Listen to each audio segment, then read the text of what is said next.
What's good? Welcome to part 2 of the Mega Man X2 Weapon Master run, where the entire arsenal is put to work as it steadily becomes available. Stay tuned after the gameplay for commentary and explanations.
Spin Wheel is a weapon that'll gain a lot of mileage from this playthrough. If you've seen my X4 Weapon Master, my use of the charged version of Ground Hunter is similar to the charged Spin Wheel. We'll discuss that in a minute though. Let's give the normal wheel some spotlight first. While not as effective as its charged variant, the multi-hit damage paired with the wheel's mid-travel speed allows this thing to tear into anything it touches. You could perform maneuvers such as dropping the wheel on an enemy or skip right over it as it gradually destroys it. You're rewarded with an uninterrupted pace. Charged version is where it's at though. Like I mentioned with X4's Ground Hunter, charged Spin Wheel has a travel speed that slightly exceeds X's dash speed. This is useful because it can linger on screen just long enough to instantly destroy whatever appears on screen, so long as you maintain a steady pace. I'd argue this is even better than Ground Hunter because X2 weapons generally pack a bigger punch of burst damage. It's also omnidirectional and automated, so unlike Ground Hunter where you had to press up or down on the D-pad for the spread shot, charged Spin Wheel just does all the work for you.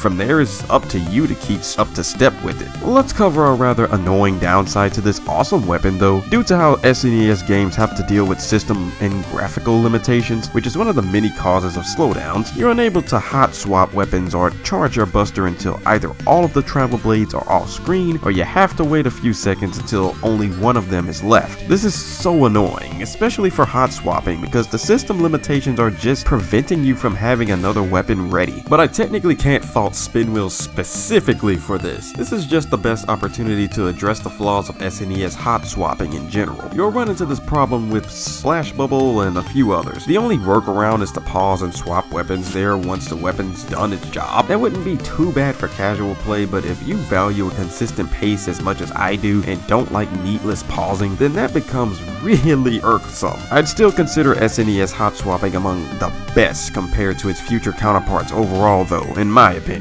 The ability to maintain a charge even as you're hot swapping was something I missed so much for the PSX games.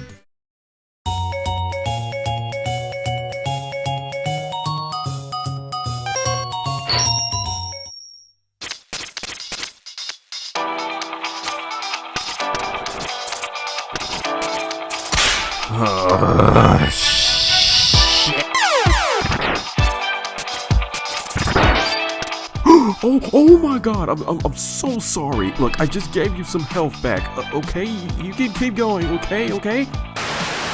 The hell is he doing in there? Hey, so do you guys really want to know why it takes me so long to make no damage runs? Fuck. Well, here you go. Really? What the fuck is a dash jump, am I right?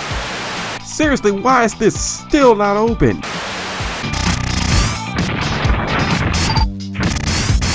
That still counts, damn it.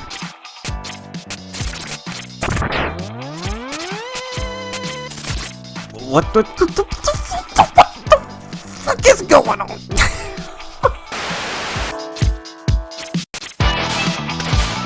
Wait, what the fuck?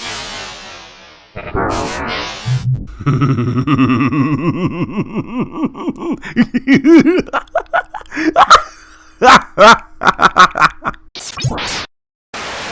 had a dirty joke about the real reason why Light's capsule just did not open, but I didn't want to get demonetized, and I'm supposed to be PG-13 apparently, so yeah, use your imagination.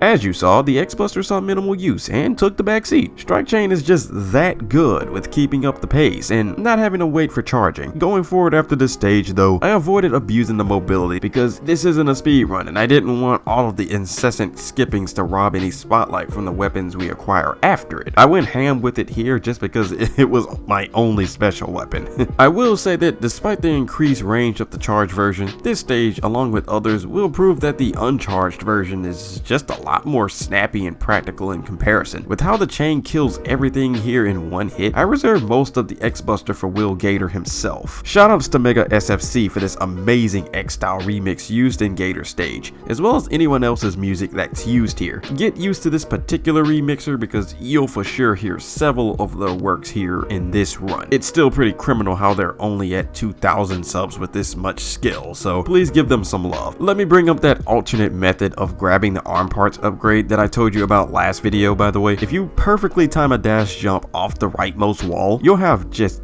barely enough leeway to immediately dash jump off the ledge and make your way to the top. The obvious benefit is that you can run Gator first instead of Sponge to get the parts immediately. The problem with this should be obvious. It's far too execution heavy and even seasoned speedrunners don't waste time trying to go for it. Not to mention having Strike Chain as early as possible is better for you speedy people out there anyway. At that point, the dash jump method is just a bragging rights type of thing with no actual value unless you're a buster only player. Another reason why this isn't too wise to go for is that it's also inconsistent. I'll slow the footage down a bit here, but not only does this require a pixel perfect jump from this specific spot on the right wall, but there's also a 50-50 chance that it just won't work. You can phase through that little pixel of the invisible wall even if you jump from the correct angle. It makes sense because this isn't how you're supposed to get the arm upgrade in the first place. I know some folks are going to say, well, you can just keep trying over and over until you finally get it. What's the big deal, Magnus? Well, several big deals actually. If you're a speedrunner, you're not going to bank on something inconsistent, period. Or if you're in the same case of me where you're recording purely for entertainment, having a whole 30-second plus segment of me trying and failing will be a highway ticket of boring my viewer, and I already got enough bullshit to deal with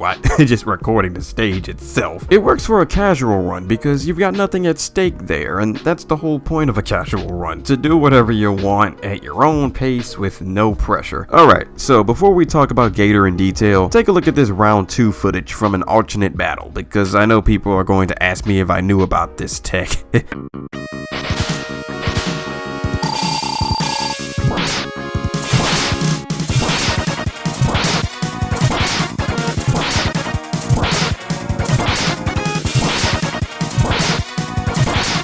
Yes, Gator is getting locked from full to death, and it is funny as hell to look at. And given how much of a punching bag X2 bosses can be with their weaknesses, this really doesn't surprise me. This is trickier than it looks though. You can't just run up and spam it. It doesn't work like that. You have to be damn near frame perfect to pull this off. The slightest mistime or bad positioning will allow him to escape. I fought him the normal way in the full stage recording to have him at least fight back. However, note that in the boss rush refights, I went in on this bastard with the chain strat with no mercy or regard for a fair fight. Well, I put my own spin in it to make it at least a little bit more entertaining, but you'll see whenever that time comes. Other than that, Gator's just kind of fodder. The walls work against him since you can use them to avoid his surprise spin wheels, and the safe spots between his attacks are easy to maneuver between. But yeah, that's it for today's episode. Come back next time for Overdrive Ostrich to see the spin wheel at work immediately. In the meantime, check out my Mega Man X4 Weapon Master, which should appear on an end card somewhere on the screen. Otherwise, check out my playlist page for my other challenge runs, and stay chill, y'all.